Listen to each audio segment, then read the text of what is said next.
Hi friends, welcome to Happy Mind. അപ്പോൾ എല്ലാവർക്കും സുഖമല്ലേ? അപ്പോൾ ഇന്ന് നമ്മൾ ഉണ്ടാക്കാൻ പോകുന്ന ഒരു അടിപൊളി തക്കാളിപ്പൂരിയാണ്. ഈസി ആയിട്ട് തക്കാളിപ്പൂരി എങ്ങനെ ഉണ്ടാക്കാമെന്ന് നമുക്ക് നോക്കാം. അപ്പോൾ വീഡിയോയിലേക്ക് കടക്കാം. വീഡിയോയിലേക്ക് കടക്കുന്നതിന് മുന്നേ എൻ്റെ ചാനൽ ആദ്യമായിട്ട് കാണുമെങ്കിൽ ലൈക്ക് ചെയ്യുക, ഷെയർ ചെയ്യുക, സബ്സ്ക്രൈബ് ചെയ്യുക. ഓക്കെ, അപ്പോൾ നമുക്ക് പൂരി ഉണ്ടാക്കാം. പൂരി ഉണ്ടാക്കാൻ ഞാനിവിടെ ഒരു കപ്പോളം ആട്ടപ്പൊടിയാണ് എടുക്കുന്നത്. ഏകദേശം 10ഓളം പൂരി ഉണ്ടാകും. ഇനി വെള്ളത്തിന് പകരം ഞാനിവിടെ തക്കാളിയും ഇഞ്ചിയും വെളുത്തുള്ളിയും 1 ടീസ്പൂൺ മുളക് പൊടിയും ചേർത്ത് നന്നായി മിക്സിയിൽ അരിച്ചെടുത്താണ് ഞാൻ ചേർക്കുന്നത്. അപ്പം നമുക്ക് പൂരിക്കുള്ള മാവ് ശരിയാക്കാം. നമ്മൾ എടുത്ത് വെച്ചിരിക്കുന്ന ആട്ടപ്പൊടിയിലേക്ക് അരച്ച് വെച്ച തക്കാളി, വെളുത്തുള്ളി, ഇഞ്ചി പേസ്റ്റ് നമുക്ക് ചേർക്കാം. കുറച്ചായി ചേർക്കാം. നമുക്ക് ഇതുപോലെ അരിച്ചെടുക്കുക. നിങ്ങൾക്ക് മുളക് പൊടിക്ക് പകരം വറ്റൽ മുളക് വറുത്ത് പൊടിച്ച് ചേർക്കാവുന്നതാണ്. ഞാനിവിടെ മുളക് പൊടിയാണ് എടുത്തത്. വറ്റൽ മുളകാകുമ്പോൾ കുറച്ചും കൂടി ടേസ്റ്റ് കൂടും. ഇത് പേസ്റ്റ് പോലെയല്ല ഉണ്ടാവുക, അരിച്ചെടുത്തത് കൊണ്ട് നല്ല വെള്ളം പോലെ തന്നെയാണ് ഉണ്ടാവുക. ഇനി ഇതിലേക്ക് 1 ടീസ്പൂൺ ഉപ്പ് ചേർക്കാൻ മറന്നു വരുത്. ഞാനത് നേരത്തെ പറയാൻ വിട്ടുപോയതാണ്. 1 ടീസ്പൂൺ ഉപ്പ് ചേർത്തിട്ടാണ് നമ്മളിത് അരക്കുക. കുറച്ചായി ചേർക്കുന്നതാണ് നല്ലത്. പൂരി ചപ്പാത്തിയൊക്കെ കുഴക്കുന്നതിന് വേണ്ടി നമ്മുടെ കയ്യിൽ അല്പം എണ്ണ തേക്കുന്നത് നല്ലതാണ്. കാരണം ചപ്പാത്തി പൂരിയൊക്കെ നമ്മുടെ കയ്യിൽ ഒട്ടിപ്പിടിക്കുന്നത് നമുക്ക് ഒഴിവാക്കാം. കൂടാതെ മുളകിൻ്റെ നീറ്റൽ നമുക്കിപ്പോൾ ഒഴിവാക്കാം.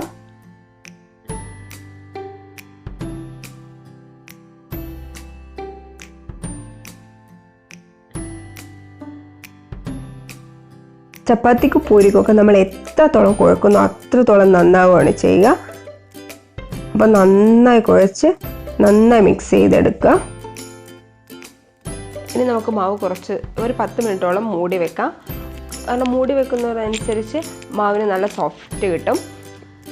അപ്പോൾ ഒരു 10 മിനിറ്റോളം നമുക്കിത് മൂടി വെച്ച് എടുക്കാം. പൂരിക്കുള്ള മാവ് റെഡി ആയിട്ടുണ്ട്. ഇനി നമുക്ക് ചെറിയ ബോളായി ഉരുട്ടിയെടുക്കാം. വളരെ ചെറിയ ബോളാക്കുന്നതാണ് നല്ലത്, അല്ലെങ്കിൽ നമ്മുടെ പൂരി വളരെ കട്ടിയായി പോകും. ഇനി ഇതുപോലെ കയ്യിലിട്ട് നന്നായി മാവ് പരത്തി, പൂരിക്കാണെങ്കിലും ചപ്പാത്തിക്കാണെങ്കിലും മാവ് ഉരുട്ടുമ്പോൾ ഇതുപോലെ നിങ്ങളൊന്ന് ട്രൈ ചെയ്ത് നോക്ക്. ചപ്പാത്തി നല്ല റൗണ്ട് ഷേപ്പും കിട്ടും, അതുപോലെ വക്കൊന്നും മുറിയാതെ തന്നെ കിട്ടുകയും ചെയ്യും. ഇതെൻ്റെ അമ്മയുടെ ടിപ്പാണ് കേട്ടോ. എല്ലാവരും ഒന്ന് ട്രൈ ചെയ്ത് നോക്കണേ.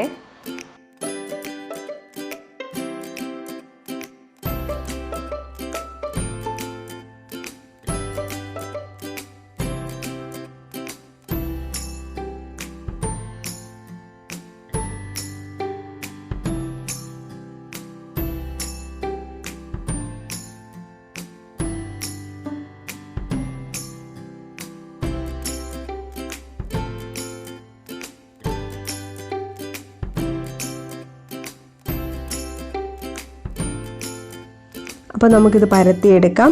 ഞാനിവിടെ എണ്ണ ഒഴിച്ചാണ് പരത്തിയെടുക്കുന്നത്, പൊടിയല്ല ഉപയോഗിക്കുന്നത്. എണ്ണ ഉപയോഗിക്കുമ്പോൾ കുറച്ചുകൂടി നമുക്ക് ഈസി ആയിട്ട് പരത്താനാവും. ഇതുപോലെ തിരിച്ചു മറച്ചുവിട്ട് നന്നായി പരത്തിയെടുക്കാം.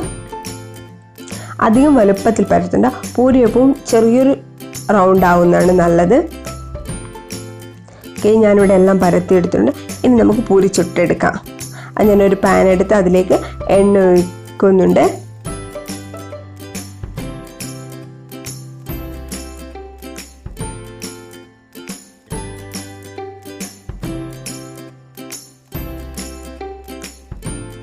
തിളച്ചതിന് ശേഷം മാത്രമാണ് നമ്മളിത് ഇടാൻ പാടുള്ളൂ. എന്നാൽ മാത്രമേ നമുക്ക് നന്നായി പൊന്തി വരുള്ളൂ പൂരി. ഓക്കെ, എണ്ണ നന്നായി ചൂടായിട്ടുണ്ട്. ഇനി ഇതിലേക്ക് നമുക്കിടാം. എൻ്റെ ഇവിടെ കുറച്ച് വലിയ പാത്രമായതുകൊണ്ട് ഞാൻ 3 പൂരി ഒരുമിച്ചാണ് ഇടുന്നത്. കണ്ടില്ലേ, നന്നായി പൊന്തി വരുന്നുണ്ട്. പൊന്തി വന്നപ്പോൾ തന്നെ നമ്മൾ ഇത് തിരിച്ചിടണം, അല്ലെങ്കിൽ പൂരിക്ക് നല്ല കട്ടിയായി പോകും. അതുകൊണ്ട് തിരിച്ചിട്ട് അപ്പോൾ തന്നെ നമ്മൾ വാങ്ങണം, അല്ലെങ്കിൽ പൂരി നല്ല കട്ടിയായി പോകും. അതുകൊണ്ട് വേഗം വാങ്ങുന്നതാണ് നല്ലത്.